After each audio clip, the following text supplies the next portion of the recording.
наврӯзи ҷаҳонӣ ки дар сарнавишти миллати мо ва тамоми меросбарони он нақши барҷаста дорад, ҳамчун падидаи нотакрори фарҳангӣ ва унсури тамаддуни миллӣ дар айни замон ҷаҳонишудаи аҷдодиямон дар масири таърих тамоми инсониятро ба созандагиву офарандагӣ, барои эҷод ва бунёди тарҳи нави зиндагӣ ва ташаббусу иқдомҳои тоза ҳидоят намудааст. Ин аст ки наврӯзро мардуми тоҷик дар маҳалҳо бо тамоми оину суннатҳои аҷдодӣ бо шодиву нишод истиқбол ва ҷашн мегиранд.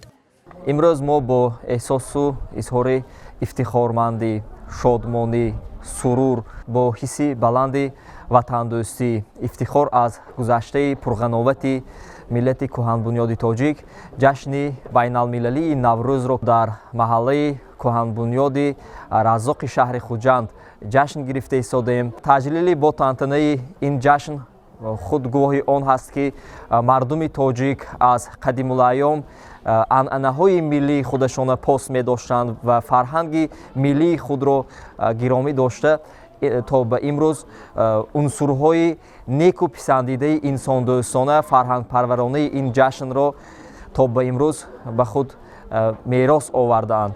бошандагони маҳаллаи қадимаи Раззоқи шаҳри Хуҷанд низ бо гузоштани деги суманак ин ҷашни қадимаро хотирмон таҷлил намуданд. Кадбонуҳои маҳалла бо ният ва орзуҳои нек гандум сабзонида аз шираи он суманак омода карданд. ҳар сол мо дар маҳаллаи Раззоқ бо пухтани сумалак Наврӯзро пешвоз мегирем.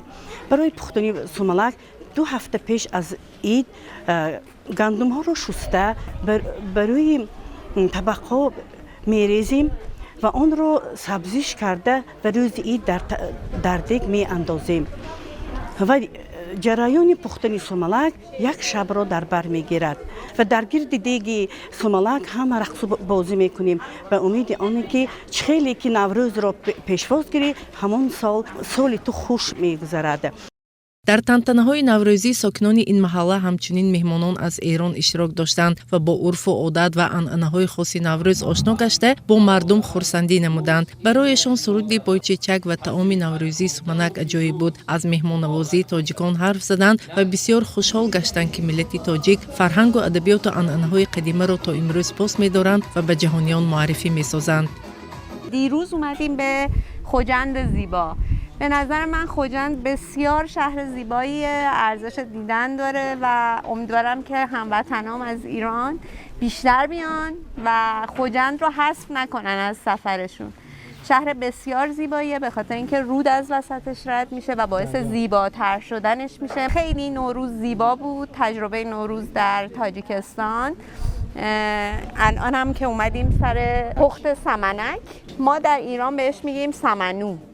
ҳамзамон тафовути ҷашнгирии Наврӯзро байни кишвари худашон ва Тоҷикистон баён доштанд. Наврӯзро дар Эрон тибқи тақвими Умари Хайём таҷлил мекунанд ва он 13 рӯз ҷашн гирифта шуда оину суннатҳои махсус дорад.